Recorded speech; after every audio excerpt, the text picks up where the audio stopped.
Well, hello there, and welcome to our channel, Shetty and Lycan's Horror Party Massacre. Glad you could make the trip over. We're going to do a movies you may have missed right now.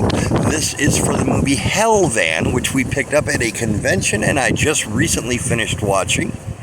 Hellvan is an independent film that is about a van of dubious nature. We start off in a small Texas town, small population, and one of the city workers, I believe he's part of the police force, I don't quite remember, but he drives around a red van. And in his off time, he does bad things while driving around said red van. Specifically, one of those things is locking a whole bunch of children inside of a church and burning it down. Bad things. When he is discovered, he ends up committing suicide in the van while listening to a strange radio station with a particularly malicious, evil-sounding DJ. After this happens, after he kills himself in the van, quite a good effect, they have this van all of a sudden ends up driving around town without anyone driving it.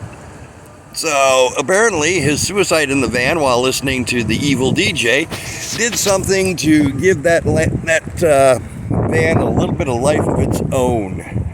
And the cops are on the job trying to stop the van, catch it, and it just fucks everybody up that comes in contact with it. Hell ensues and mayhem occurs.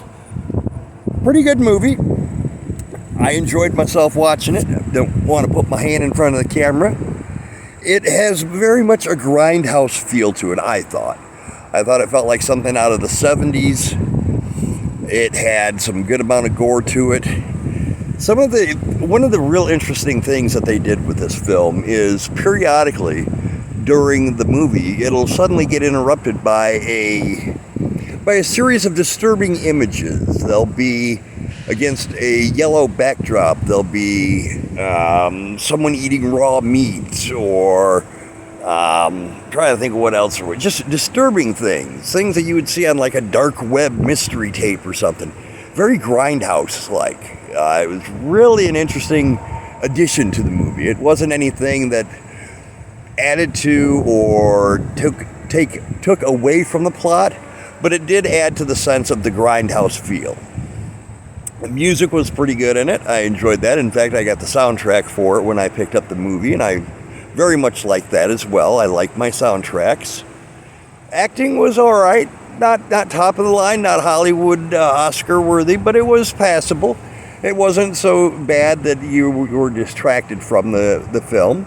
The effects were really good. The only thing that I would really complain about with it is, and it's an independent film, I know, I understand, but it would have been nice to see, or cool to see, the van driving itself around, being able to actually see inside the van that there was no one behind the wheel, and actually have the van do some more damage than what it did. The majority of the damage and kills that you got from the van were people approaching the van while it was parked and opening the door and having their eyes burned out or pulled out or something of that nature. I would have liked to seen the van actually like run people over or crash into a car and set it into a fiery ball of explosive nature. But I understand it is an independent movie. They did the best that they were able to afford. They made very good use of it. They had a couple things, such as they set people on fire. They dumped a huge rock on top of a car. They drove a car off a cliff and ended in its explosion.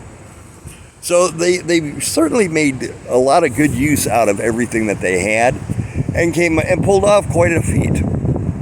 The ending of the movie goes from killer van to a very bizarre area. It involves a flaming meteorite and zombies. I'm not sure what that was all about. Maybe you'll get more of an explanation in a sequel if they ever do one, which would be welcomed. I would enjoy seeing a sequel to this movie.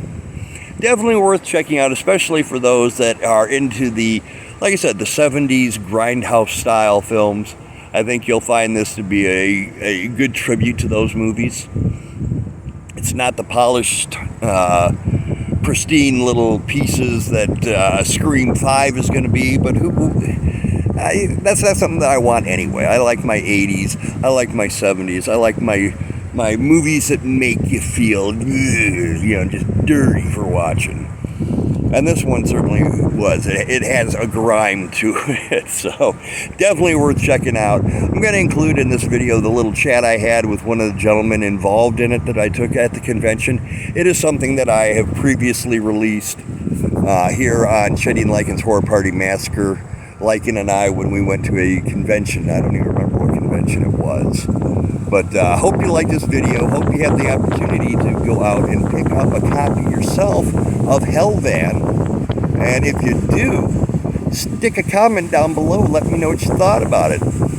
If you haven't seen it, or if you don't plan on seeing it, you can still say something down in the comments like, I'm not going to watch that movie. I don't care.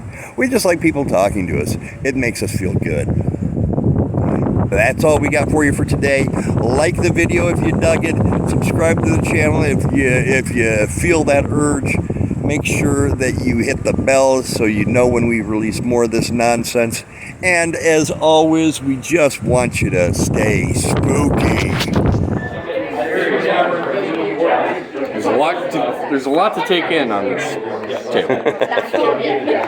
And when you're ready, I'll start explaining. All right. Well, mostly what I'm pitching here is Hellvan. It took me 5 years to make this movie. It's all practical effects. Launch a cop car off a 90-foot cliff. Set 2 stuntmen on fire. Full body burns for 12 seconds. And we dropped a 600-pound flaming boulder onto a pickup truck and we blew it up.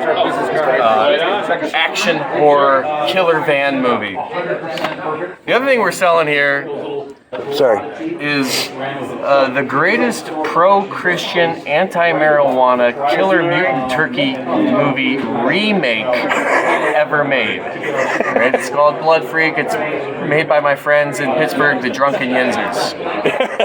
And then here, this guy here is internationally renowned for his gore productions. If you need blood and guts, you need a Blind Sights production movie. Closing Time, this is the last movie he made. Or Tonight You Die, which is, I'm the editor on this, and I told him, dude, you should just call this movie People Killing People, But Tonight You Die is a better movie. So. Yeah, that's the pitch, man. Thank you for absolutely coming to the Is there a website that this stuff? Yeah, www.slowmutants.com. Thank you for reminding me that. Absolutely. Thank you. Thank you. I like it spooky. I want to thank you. Anything you want, you just name it.